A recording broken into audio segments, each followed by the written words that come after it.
warahmatullahi wabarakatuh. Waalaikumsalam warahmatullahi wabarakatuh. Halo anak-anak, apa kabar semuanya? Alhamdulillah, luar biasa. Allahu Akbar. Yes.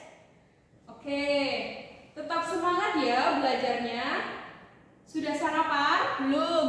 Oke, silakan berdiri biar kita lebih semangat lagi. Sudah, Bu. Baik. Ibu akan mengajarkan kalian tepuk yang sangat semangat dengan gerakan ya, jangan lupa.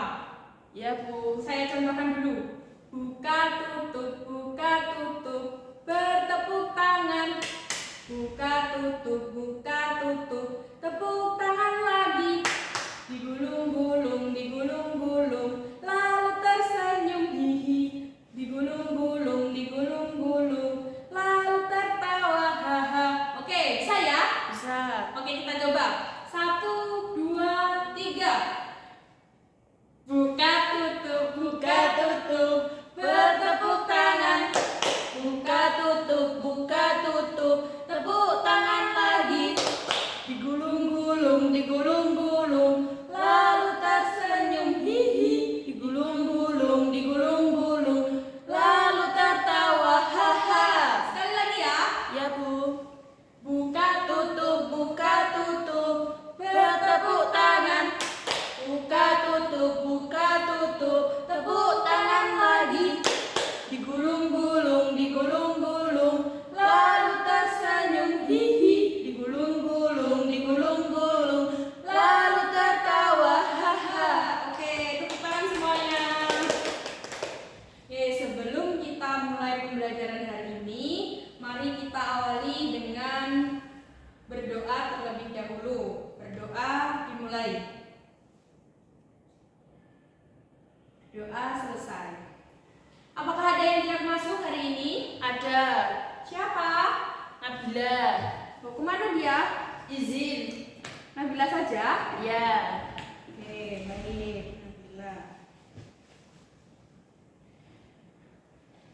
Oke, hari ini kita akan belajar materi yang sangat erat dan berdekatan dengan kita. Ada yang tahu apa pelajaran hari ini? Belum tahu, Bu.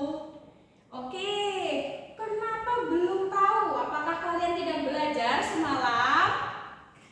Ya, Bu, lupa. Ya, di sini siapa yang suka buah jeruk? Coba Saya. angkat tangan. Ya, Tias, Ella. Ada yang pernah merasakan cuka ketika sedang makan bakso atau apa gitu? Pernah. Pernah ya. Kira-kira ketika kalian memegang jeruk setelah makan jeruk atau memegang cuka, apa yang kalian rasakan? Asam. Asam. Kemudian tangan kalian bau atau tidak? Tidak tahu. Kalau jeruk pasti baunya enak ya, bau jeruk Iya. ya, asam dari jeruk. Kalau cuka, baunya itu aneh, sedikit menyengat di hidung, gitu ya. Ya, Bu. Kira-kira untuk menghilangkan asam tersebut kita perlu apa? Mencuci tangan. Mencuci tangan menggunakan sabun. Nah, kira-kira dari peristiwa tersebut kan ada, nih saya pilih dulu ya, asam dari jeruk atau cuka. Bagaimana cara menghilangkan asam dari jeruk atau cuka yang menempel di tangan kita? Dengan cara mencuci tangan dengan sabun.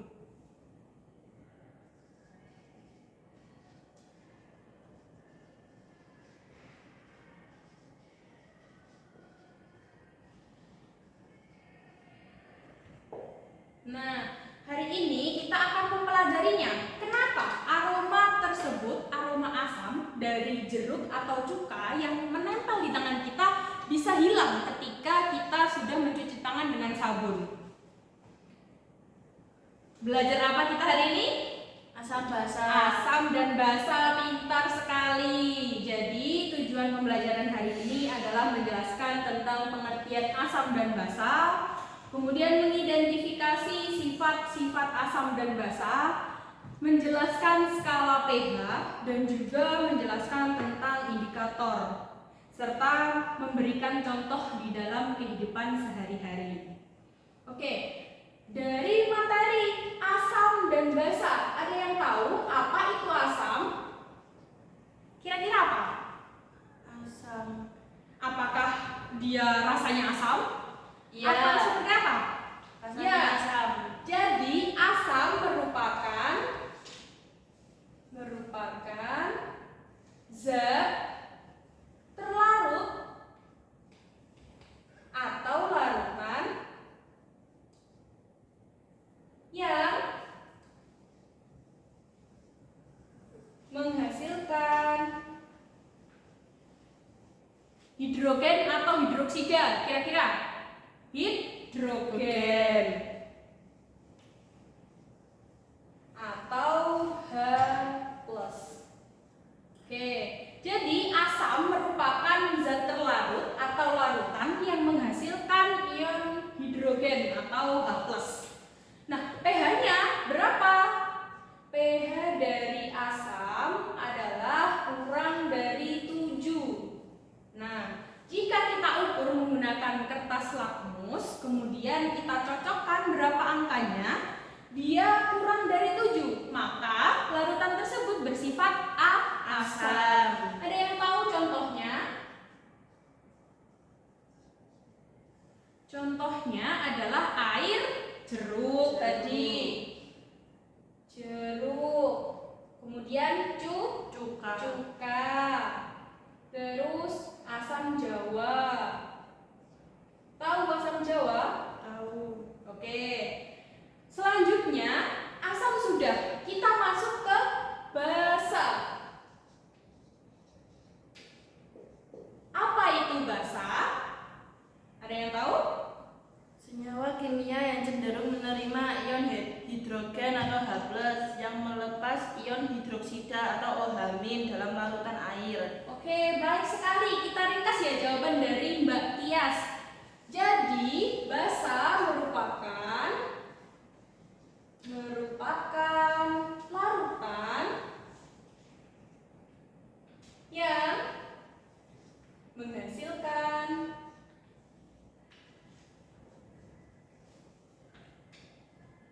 hidroksida atau ion OH-. Oke, jadi kebalikannya, jika asam dia menghasilkan hidrogen atau H+, tapi kalau basa dia akan menghasilkan hidroksida atau OH-. Kira-kira pH-nya berapa? pH-nya dia di atas dari 7 atau lebih dari 7. Cara menghitung pH nanti kita akan coba dengan cara menggunakan kertas lakmus dan kemudian dicocokkan warnanya. Apakah kertas lakmus tersebut berubah dari biru ke merah atau dari merah ke biru? Nanti kita coba ya. Kemudian contohnya. Kira-kira apa contohnya? Sabun. Kemudian deterjen. Terus apa lagi? Kira-kira? Kurang satu? Pasta gigi, soda kue, dan lain sebagainya. Oke. Kemudian selain asam dan basa, ada satu lagi yang namanya netral. Apa itu netral? Apa itu netral? Nah, jadi netral ini dia bukan termasuk asam ataupun basa. Artinya gimana kalau bukan termasuk asam dan juga bukan termasuk basa? Dia memiliki pH sama dengan 7. Gini, sama dengan 7.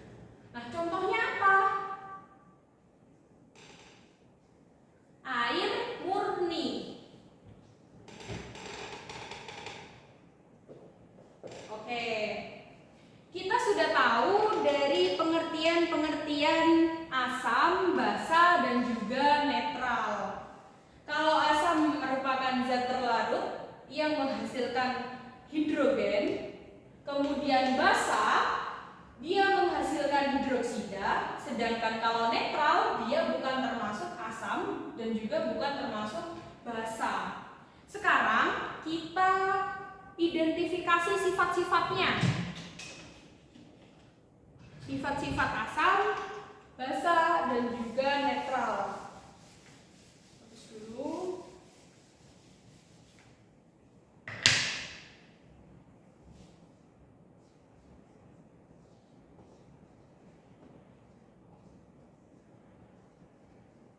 Asam dan basa. 1. Asam. Asam bersifat apa? Dia mempunyai sifat yang rasanya masam.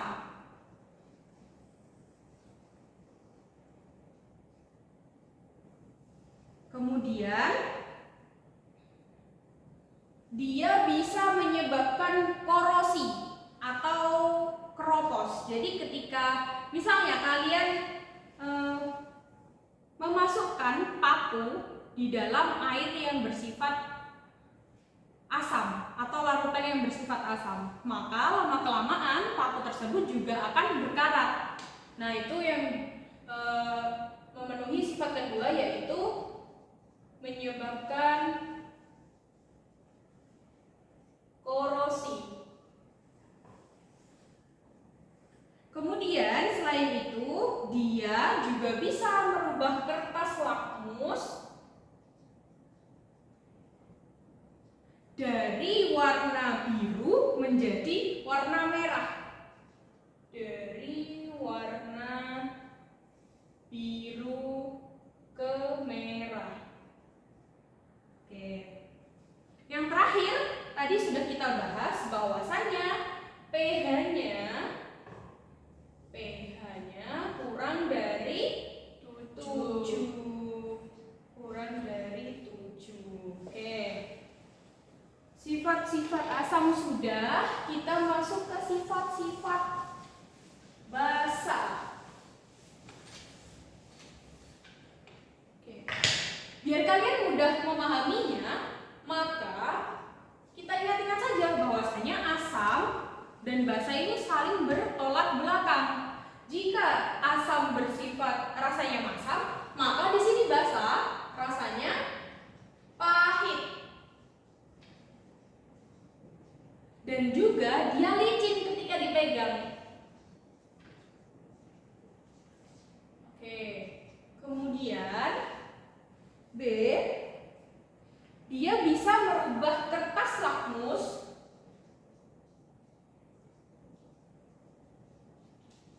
dari warna merah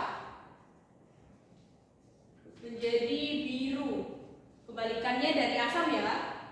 Kemudian pH-nya lebih dari 7. Nah, ini basa. Sekarang yang netral. Rasanya apa? Rasanya tidak berubah.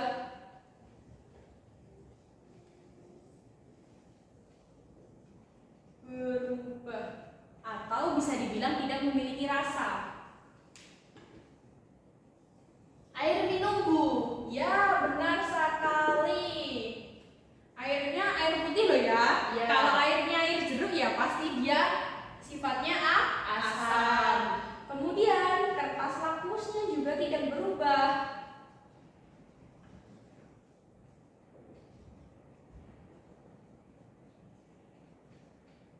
Dan pH-nya sama dengan pH sama dengan 7.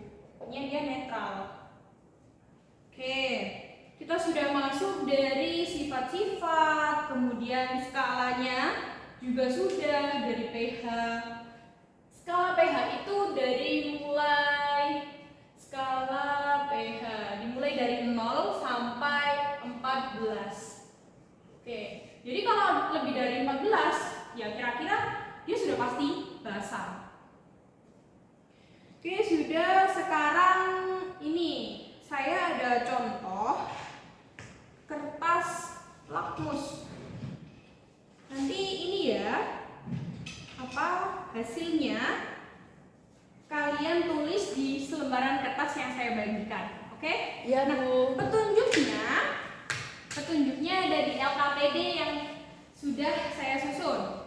Tujuannya tadi yaitu menjelaskan pengertian asam, basa, dan juga netral, kemudian mengidentifikasi sifat-sifat Asam, basa, dan juga netral, kemudian mengetahui skala pH dan juga penggunaan indikator, serta memberikan contoh dalam kehidupan sehari-hari. Oke, kelompoknya tetap pakai yang kemarin ya. Ya, Ada 3 kelompok. Ini Mbak dibagikan ke belakang.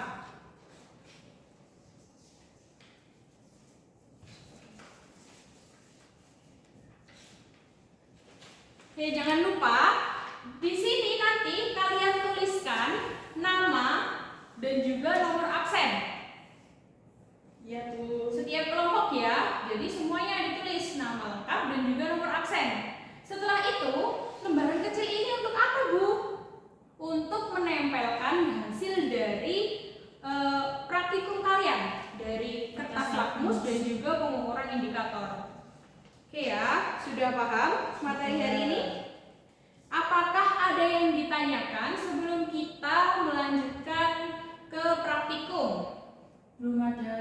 Belum ada. Oke, baik. Terima kasih. Ada yang bisa menyimpulkan dari pembelajaran hari ini? Saya. Ya. Silahkan, Mbak.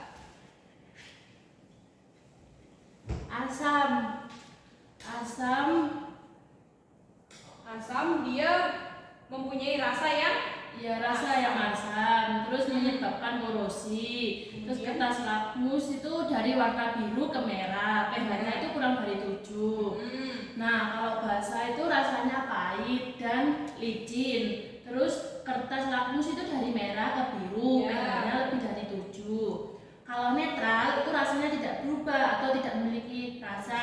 Kertas lakmus juga tidak berubah, pH-nya tetap 7. Oke, pintar sekali. Beri tepuk tangan untuk Mbak Tias. Oke, sedikit saya tambahkan ya untuk bahan refleksi kalian. Jadi, asam merupakan zat larutan yang menghasilkan hidrogen atau H+. Kemudian, pH-nya dia kurang dari 7.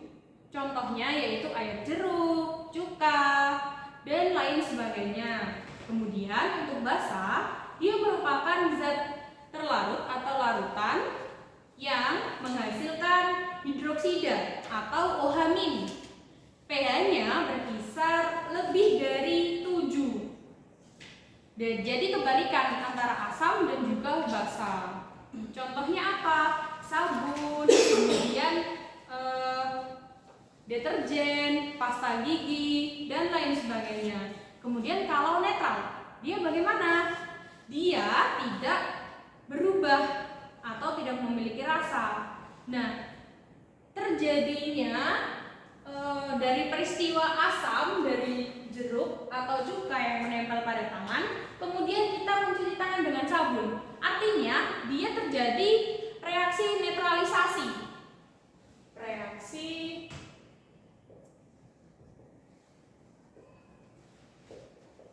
Reaksi netralisasi. Jadi, asam dari buah jeruk atau cuka dia termasuk dengan asam sitrat. Nah, asam tersebut memiliki pH yang kurang dari 7, sehingga dia bersifat asam. Kemudian, untuk menghilangkan asam yang menempel pada tangan tersebut, kita menggunakan sabun untuk mencuci tangan. Nah, sedangkan sabun dia bersifat basah. Dia pH-nya lebih dari 7. Maka pH yang kurang dari 7 bertemu dengan pH yang lebih dari 7, dia akan membentuk netralisasi, reaksi netralisasi. Dia akan membentuk garam dan juga air. Nah, dari situlah makanya bau atau aroma yang menempel pada tangan kita karena jeruk dan juga cuka tadi bisa hilang gitu. Oke? Bisa dipahami ya? Oke, terima kasih atas perhatiannya. Silahkan dilanjutkan praktikum disiplumnya jangan lupa menuliskan nama lengkap dan juga nomor absen. Tetap semangat belajar. Saya akhiri kelas hari ini dengan bacaan Alhamdulillah. Alhamdulillahirabbil alamin. Terima kasih, semangat belajarnya teman-teman. Wassalamualaikum warahmatullahi wabarakatuh. Waalaikumsalam warahmatullahi wabarakatuh. Pijet di bil tengah. Wis pincetan dhewe bil aku gak ngerti.